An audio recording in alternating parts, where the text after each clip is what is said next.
Bonjour, bienvenue sur notre capsule Comment préparer un budget de caisse. Vous avez sur notre site également, en plus de cette capsule vidéo, le fichier à télécharger pour pouvoir compléter votre budget de caisse avec notre outil. Dans cette capsule, on va parler du fichier en général, comment on l'a monté. Il y a 3 onglets, l'onglet procédure, l'onglet hypothèse, l'onglet budget de caisse. On va parler des hypothèses d'entrée de fonds, des hypothèses de sortie de fonds, et finalement, on va regarder ensemble les projections que ça donne. Alors, voici maintenant à quoi ressemble le fichier qu'on a préparé pour vous. Donc, comme mentionné, on a 3 onglets.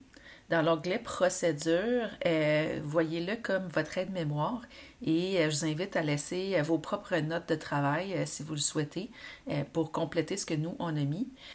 Bien évidemment, j'ai fait une petite mise en contexte, donc on vous fournit un outil, mais évidemment, soyez vigilants en le complétant. Et si vous avez des questions, bien, je vous invite à référer à votre comptable ou même de notre côté si vous êtes client chez nous et on pourra vous donner un petit coup de main au besoin.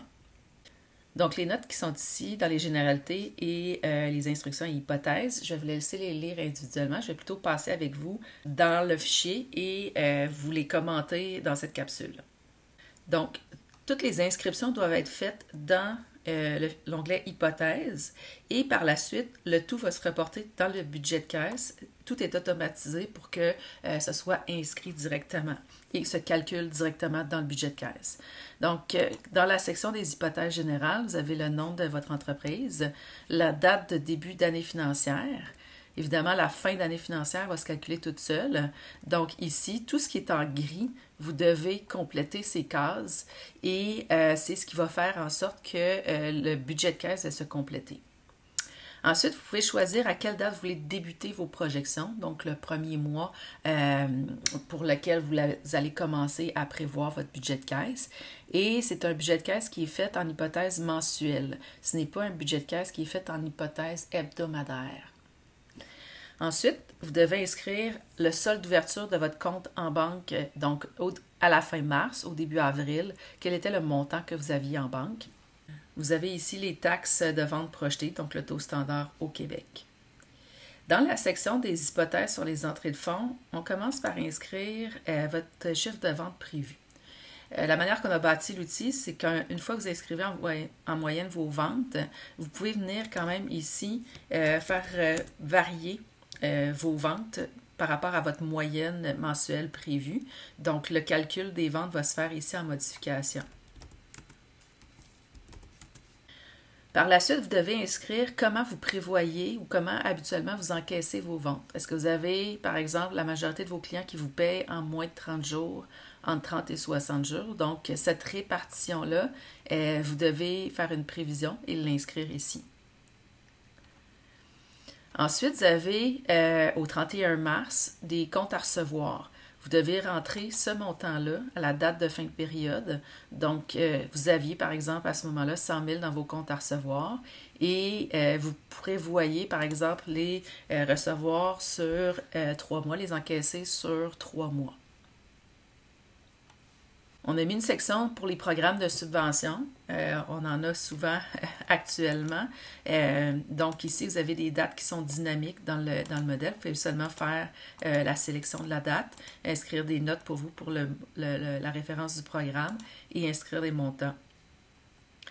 Même chose pour les emprunts. Donc, si vous prévoyez avoir besoin d'emprunter pour faire face à vos liquidités, pour faire face à vos engagements, donc vous pouvez inscrire les montants que vous emprunterez dans les prochains mois et toujours en sélectionnant la date ici.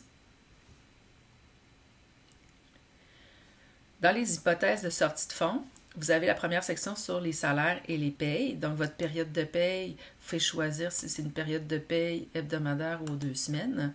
Et quelle périodicité, quelle est la prochaine date de paiement des payes.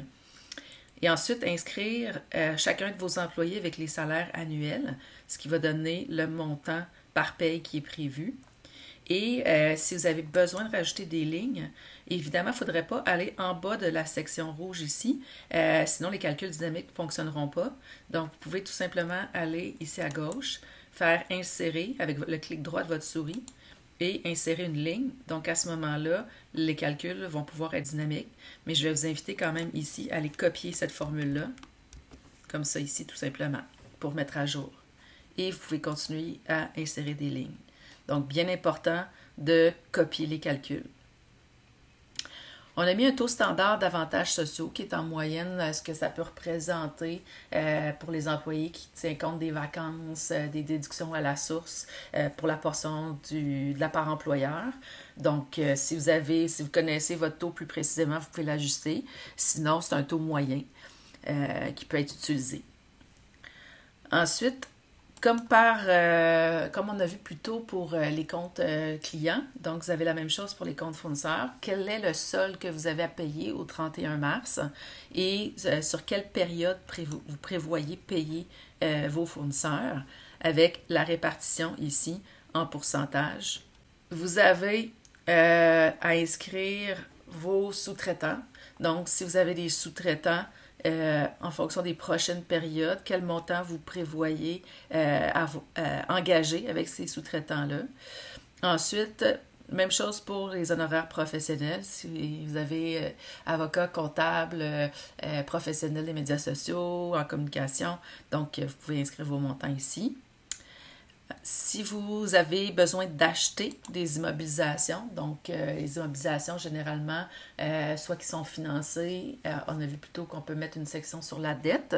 Sinon, vous pouvez tout simplement inscrire vos immobilisations ici, par exemple des achats d'ordinateurs, des achats de mobilier.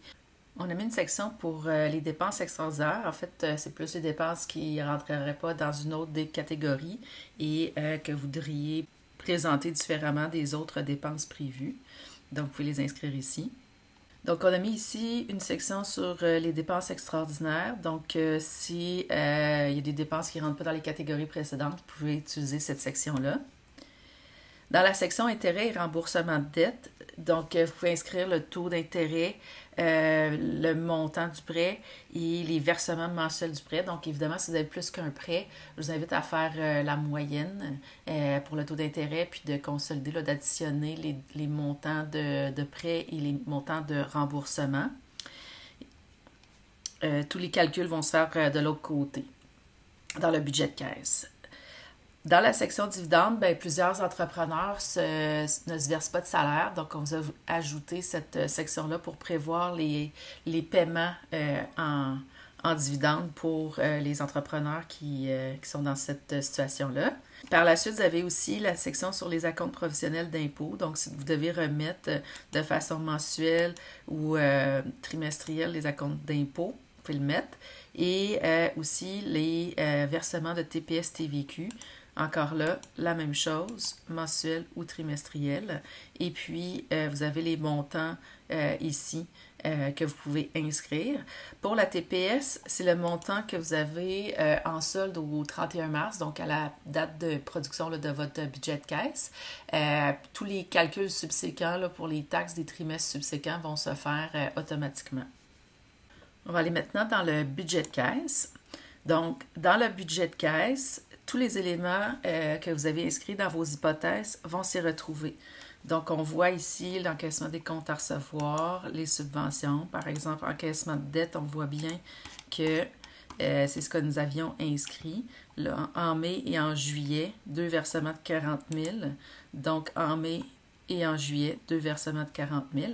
On vous a mis aussi une section d'ajustement manuel. Si vous savez, par exemple, qu'il y a peut-être un compte client que vous pensez qui va rentrer plus tôt, vous pourriez faire, par exemple, plus 20 000 ici et puis moins 20 000 là pour ajuster manuellement, faire quelques petits changements dans votre budget de caisse sans toutefois défaire tous les calculs.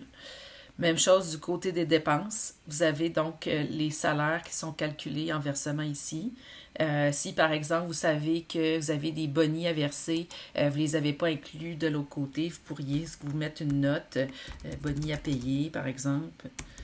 Puis, vous pourriez venir rajouter un 5 000 $, par exemple, ici. Donc, ça va venir faire varier vos décaissements. et à ce moment-là, va venir affecter le solde de fin de votre projection de liquidité. Alors voilà, ça présente le budget de caisse. Pourquoi le budget de caisse est très important? Bien évidemment, le nerf de la guerre, c'est de s'assurer qu'on a assez d'argent pour faire face à tous nos paiements.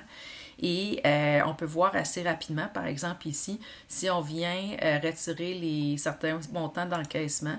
Je vais faire ça rapidement comme ça ici. Si on n'avait pas accès à des subventions, aux beaux emprunts, on pourrait voir ici assez rapidement qu'on aurait une problématique au niveau de notre liquidité.